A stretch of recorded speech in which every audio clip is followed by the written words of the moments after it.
फूलपुर की नवयुवक समिति ट्रस्ट सरैयागंज स्थित महान स्वतंत्रता सेनानी ध्वजा प्रसाद साहू की 37वीं पुण्यतिथि पर श्रद्धांजलि सभा का आयोजन किया गया, जहां उन्हें याद करते हुए उपस्थित अतिथियों ने ध्वजा प्रसाद साहू एवं महात्मा गांधी के तैल चित्र पर पुष्प चढ़ाकर श्रद्धांजलि अर्पित की। ये कार्यक्रम ध्वजा प्रसाद साहू स्मारक समिति के तत्वावधान में सचिव संजीव कुमार के निर्देशन में किया गया, जहाँ सदस्य गोपाल भारती ने कहा कि सभी को अपने जीवन में सादगी और ईमानदारी को लेकर चलना ही ध्वजा प्रसाद साहू के लिए सच्ची श्रद्धांजलि है। ध्वजा बाबू ने गांधी जी के मिशन को स्वीकार कर इसे देश भर में प्रचारित किया। मूल्यों की राजनीति व राजनीति में त्याग के लिए ध्वजा बाबू को हमेशा याद किया जाएगा। ध्वजा बाबू देश और समाज की धरोहर थे। साथ ही डॉक्टर पुष्पा प्रसाद ने कहा कि महान स्वतंत्रता सेनानी ध्वजा प्रसाद साहू खादी जगत के भीष्म पितामह थे। ध्वजा बाबू के आदर्शों से युवा पीढ़ी को प्रेरणा लेनी चाहिए। साथ ही अन्य वक्ताओं ने ध्वजा बाबू को बिहार के गांधी के रूप में याद करते हुए संकल्पित खादी सेवक, त्याग मूर्ति व महान स्वतंत्रता सेनानी बताया। वहीं इस कार्यक्रम की अध्यक्षता वरिष्ठ सर्वोदयी नेता जगन्नाथ पांडे ने किया। इस मौके पर संजय पंकज, देवीलाल, सुरेश कुमार, अशोक भारती, दिलीप साहू, सविता जायसवाल, संजीव साहू, संगीता कुमारी व अन्य गणमान्य लोग उपस्थित रहे। श्रद्धांजलि सभा का आयोजन हुआ है, क्या कुछ कहेंगे?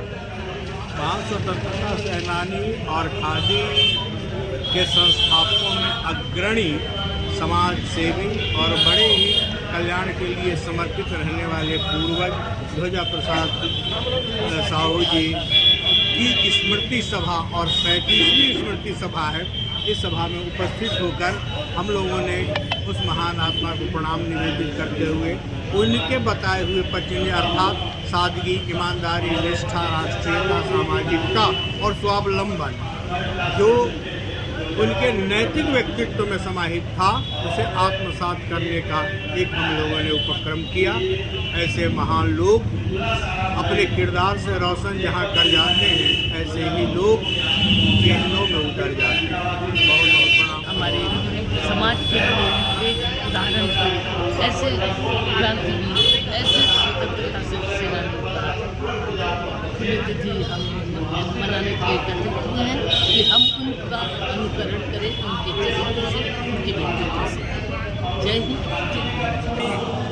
37वीं जयंती पुण्यतिथि के अवसर पर आज जो ध्वजा प्रसाद साहू स्मारक समिति के तत्वाधान में जो समारोह आयोजित किया गया है, उसके लिए मैं सर्वप्रथम आभार व्यक्त करता हूं आगंतुकों का और आयोजकों का।